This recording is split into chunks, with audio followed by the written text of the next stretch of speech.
My upbringing would have been staunchly Protestant. I think until I hit teenage years, I didn't realise that there was gay people in the world. And then I kind of exploded out of the closet at a rate of knots. It's the same with Irish. I came, I suppose, from the wrong side of the tracks to learn Irish.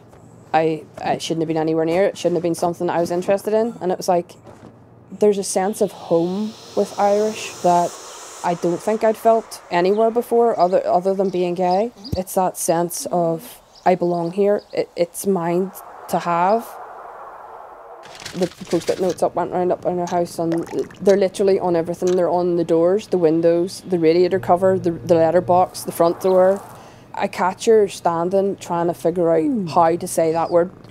I put the question to the group, Ta ceistagam. How do I ask my wife in Irish to marry me? I want to do it in Irish. I want the part of me that feels home to come out. It meant more for me to ask her in Irish than to ask her in English, because it was like marrying the two sides of me. I can't separate being Irish from being gay. And for the two to fit, it means that I'm home and I'm safe and I'm happy.